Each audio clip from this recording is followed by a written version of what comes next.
The Holy Gospel according to St. Mark, the 9th chapter, beginning with the 2nd verse.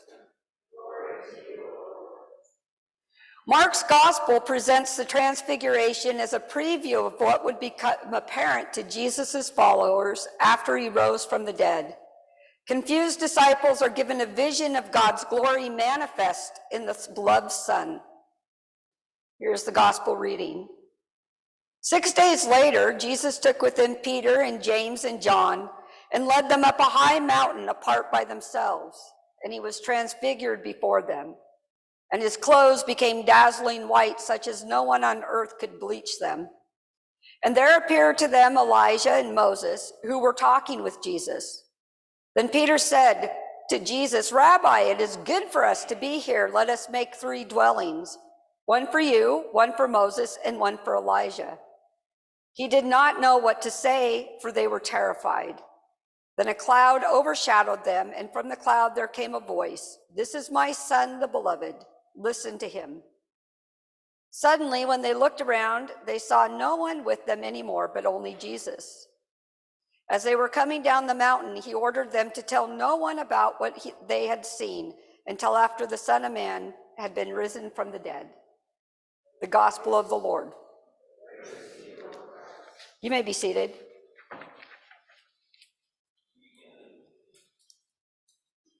So we have Transfiguration Sunday, which is this funky liminal Sunday that appears in the church year. And it's kind of like this, like imagine standing in a doorway going from one room to another, and you're kind of right there between the sanctuary and the narthex, right?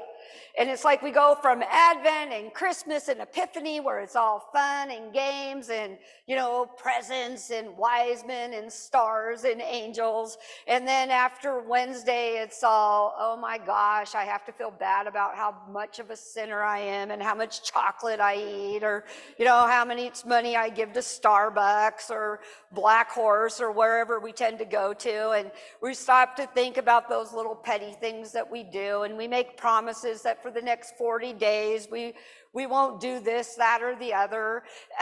But today we're like right in the middle. And it's also the last day that we get to sing Alleluias for 40 days, which is why you all have an Alleluia. And we're going to bury the Alleluias in that little box under the altar. And then on Easter Sunday, we'll take them out and we'll sing Alleluia. But for the next 40 days after today, we don't get to do that. So it's kind of a weird time, isn't it? And then we have this day that we get to deal with. It's why Jesus goes up to the top of this mountain, and they all have this mountaintop experience, and we don't know quite what to do with it. So we, as pastors, some of us have done gazillion and one of these services, and we'll focus on different things, like what were they talking about at the top of the mountain? Well, I have no idea. Right? So we make up scenarios, right? Oh, they were talking about his deliverance. They were saying, when I was on earth, it was really hard, this, that, and the other. Or we talk about how Peter tends to put his foot in his mouth. Or we talk about all different kinds of things. And what we don't talk about is the one thing God asks us to do, right? So he goes up, and there's 2 times in the Gospels where God speaks out loud, God the Father. And one is in the baptism, when he says, "This is my Son, the beloved, in whom I'm well pleased." And the only one that really hears that at that moment is Jesus. We don't really think anybody else hears that. So you might go to yourself, well, how do we know that it was said? If only Jesus heard it. I don't care. Let's be honest. So the second time we have the God speak is here in the Transfiguration, right? And he says, "This is my Son, the beloved, in whom I'm well pleased," period. And then there's a little sentence, "Listen to him." That's a little harder than we think, right? Because even on today, we don't listen to him. And if you stop and think about the 2 men that are up on that mountain with him, Elijah and Moses, if we listened to Moses, would we need Jesus? Nobody listened to Moses. My goodness gracious, even his own brother didn't listen to Moses, because when he went up that mountain to get the 10 Commandments, while he was gone for a little too long, what's the first thing Aaron does? He gets scared, he makes a calf, and he worships an idol, right? And you want to know what's funny about that in Exodus? Is that the people of Israel actually heard the 10 Commandments, and they get scared. So they heard that very first commandment, worship no other gods before me. And they're like, hey man, we're not comfortable with this God thing happening. Could you go off by yourself and get the rest of the law? And so he does, and when he's gone for a while, the first thing they find out is they never listen to him. Because they make a golden calf and they worship it. And then throughout Exodus, Numbers, Leviticus, Deuteronomy, they're kind of boring books, but you know, we're supposed to listen to them, aren't we? Nobody listens to him.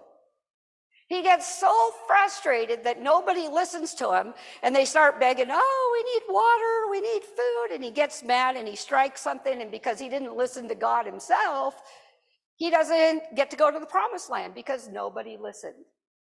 And then you have Elijah. Elijah's dealing with all kinds of heresy and pagan rituals, and nobody's been listening to the 10 Commandments, and nobody listens to him, and he gets all upset and he gets frustrated, you know, and he kills all the prophets of Baal, and he tells off the king and the queen of Israel at that time, and nobody listens to him. And then God gives us his son, and you know what I'm thinking he's saying? They'll listen to my son. I mean, isn't that what all the parables are about that Jesus tells? Parable of the vineyard, parable of the wedding feast. They'll listen to my son. And you know what they do? They don't listen to him. And then you're thinking, yeah, but Pastor, I'm here, I'm listening to the gospel, but do we? Do we really listen to what he has to say? Do we really take into consideration the Sermon on the Mount, for instance, or the Sermon on the Plain in Luke? Or do we just listen to the parts that reaffirm us? Or do we listen to everything he has to say? Because that's hard, you guys. It's really hard to listen to others.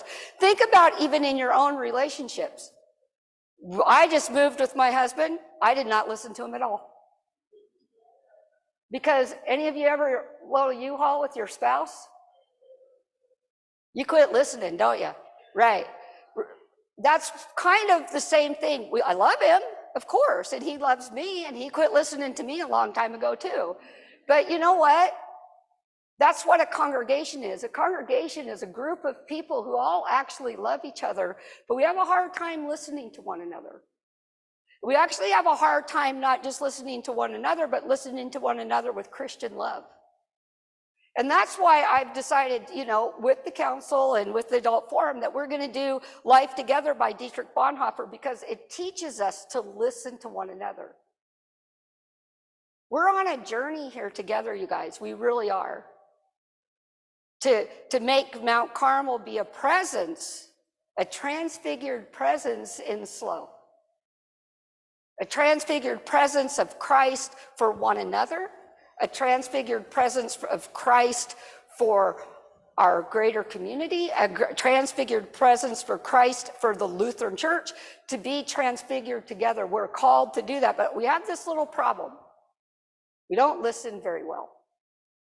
And we know we don't. Be honest with yourself. Somebody wants to talk to you. Let me ask you this. Do you have an answer already in your head before they're done talking? Yes, we all do, because we assume we know what they're saying. So we quit listening. So that's the whole idea of doing this book together, one chapter at a time through Lent, because guess what? There's 5 chapters. And each one have to deal with listening. And so each table is going to have questions and discussions to talk to one another. And I'm going to encourage you to listen to what you have to say to each other. And try your hardest. We will fail at this. I'm going to tell you this right now. to not have an answer right away.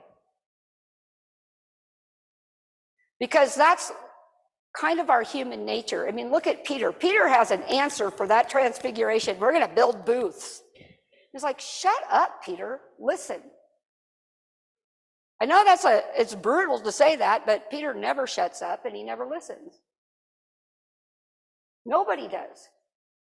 We jump ahead. So I'm encouraging us right now to not have an answer, to listen to the question, think about it, and listen to your brother and sister.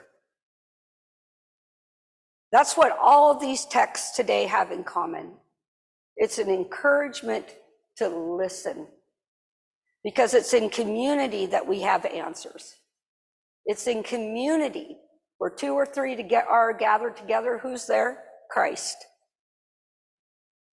But if we're just standing on our little rock or our little podium or our little pedestal, and we have our message we want to get across, we never listen.